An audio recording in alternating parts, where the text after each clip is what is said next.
విధ్వంస పాలన నుంచి ఏకంగా వికాసం వైపు మన ప్రభుత్వం ప్రయాణం ప్రారంభించింది. కేంద్రంలో ప్రధానమంత్రి గారు, రాష్ట్రంలో గౌరవ ముఖ్యమంత్రి చంద్రబాబు నాయుడు గారి నాయకత్వంలో ఆంధ్ర రాష్ట్రంలో డబుల్ ఇంజిన్ సర్కార్ అనేది ఈరోజు నడుస్తుంది. ఒక ఉద్యోగాల విషయంలో చూస్తే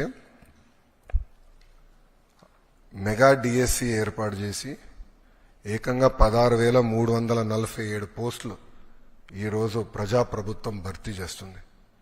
ఈ మెగా డిఎస్సిని ఎట్టి పరిస్థితులు ఆపాలని ప్రతిపక్ష పార్టీ సుమారుగా 24 కేసులు, ఈ రోజుతో 24వ కేసు కూడా డిస్మిస్ అయింది సుప్రీంకోర్టులో. 24 కేసులు వేశారు. అయినా అవన్నీ తట్టుకుని డిఎస్సి ప్రక్రియ మేము పూర్తి చేస్తున్నాం. గడిచిన 10 సంవత్సరాల్లో రాని పెట్టుబడులు ఈ సంవత్సరంలో తీసుకొస్తాం జరిగింది. 9.5 లక్షల కోట్ల పెట్టుబడి, తద్వారా 8.5 లక్షల మందికి ఉద్యోగాలు కల్పించడానికి మేము ఒప్పందాలు కుదుర్చుకున్నాం. అనేక దశల్లో ఆ ఇన్వెస్ట్మెంట్స్ ఉన్నాయి. డొమెస్టిక్ ఇన్వెస్ట్మెంట్స్ లో చూస్తే ఈరోజు భారతదేశంలోనే ఆంధ్ర రాష్ట్రం నంబర్ 1 ఉంది. 16% డొమెస్టిక్ ఇన్వెస్ట్మెంట్స్ లో ఆంధ్ర రాష్ట్రానికి వస్తుంది జరిగింది. దాంట్లో భాగంగా TCS, LG, NTPC green, ఆసిలర్ Mittal, BPCL, Reliance, renew power లాంటి సంస్థలు ఈరోజు ఆంధ్ర రాష్ట్రంలో పెట్టుబడులు పెట్టడానికి ముందుకు వచ్చినాయి. డబుల్ ఇంజిన్ సర్కార్ ఉంది కనుకనే విశాఖ స్టీల్ ప్లాంట్ కాపాడుకోగలం, రైల్వే జోన్స్ సాధించాం. అంతేకాకుండా భోగాపురం ఎయిర్పోర్ట్ పనులు కూడా వేగవంతంగా ఈరోజు జరుగుతున్నాయి. మీరు చూస్తే ప్రజాప్రభుత్వం ఏర్పడిన తర్వాత ఒక పెన్షన్లోనే భారతదేశంలో ఏ రాష్ట్రం ఇవ్వని విధంగా మేము ఇస్తున్నాం. వృద్ధులకి 1,000 రూపాయలు పెంచాం, వికలాంగులకి 3,000 రూపాయలు పెంచాం. బెడ్కే పరిమితం అవుతే 15,000 రూపాయలు ప్రతి నెల ప్రభుత్వం ఇస్తుంది. భారతదేశంలో ఏకైక ప్రభుత్వం ఇస్తుంది, అది ఆంధ్ర రాష్ట్ర ప్రభుత్వం. ఇంతేకాకుండా భారతదేశంలో ఎక్కడ లేని విధంగా 203 అన్న క్యాంటీన్లు ప్రజాప్రభుత్వం తిరిగి ప్రారంభించి ఈరోజు నడిపిస్తుంది. గౌరవ ముఖ్యమంత్రి గారు ఇప్పుడే చెప్పారు, ఆగస్టు 15 నుంచి ఉచిత బస్ విధానం కూడా మేము అమలు చేస్తున్నాం. దీపం పథకం ద్వారా ఇప్పటికీ 2 కోట్ల గ్యాస్ సిలిండర్లు ఉచితంగా ప్రజాప్రభుత్వం తెలుగింటి ఆడబడుచులకి అందజేస్తాం కూడా జరిగింది.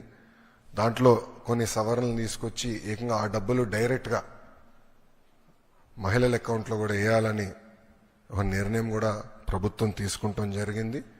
ఈరోజు ముఖ్యమైన కార్యక్రమం తల్లికి వందనం. ఎన్నికల్లో మనం ఇచ్చిన హామీ నిలబెట్టుకుంటున్నాం. ఆనాడు చాలా స్పష్టంగా ఎంతమంది పిల్లలుంటే అంతమంది పిల్లలకి తల్లికి వందనం ఇస్తానని హామీ ఇచ్చాం. దాంట్లో భాగంగా జియో ఇచ్చాం. ఈ రోజు నుంచి డబ్బులు తల్లుల అకౌంట్లో కూడా పడతాయి. 13,000 రూపాయలు తల్లి అకౌంట్లో పడుతుంది. 2,000 రూపాయలు మెయింటెనెన్స్ గ్రాంట్ కింద స్కూల్స్లో మెయింటెనెన్స్ కోసం ప్రభుత్వం ఆ నిధులు కూడా ఖర్చు పెడతాం జరుగుతుంది. సో భారతదేశంలో ఎవరు చేయని విధంగా సంక్షేమ అభివృద్ధి కార్యక్రమాలు ప్రభుత్వం ఈరోజు చేస్తాం జరుగుతుంది. గౌరవ ముఖ్యమంత్రి చంద్రబాబు నాయుడు గారి నాయకత్వంలో సంక్షేమ అభివృద్ధి అనేది ఈ ప్రభుత్వానికి జోడెద్దుల బండి. మాకు చాలా క్లియర్ మ్యాండేట్ ఇచ్చారు. 2 మీరు తీసుకెళ్ళాలి.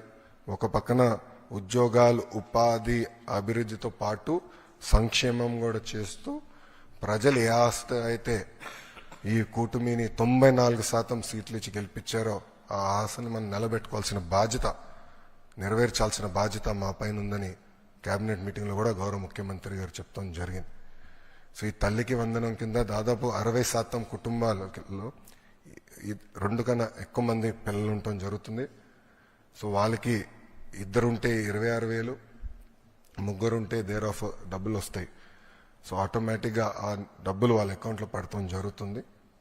సో ఇచ్చిన హామీ బాబు సూపర్ 6లో ఒక హామీ కూడా, ఇది ఇంకొక మరో హామీ ఈరోజు కూటమి ప్రభుత్వం నిలబెట్టుకుంటాం జరుగుతుంది. Thank you.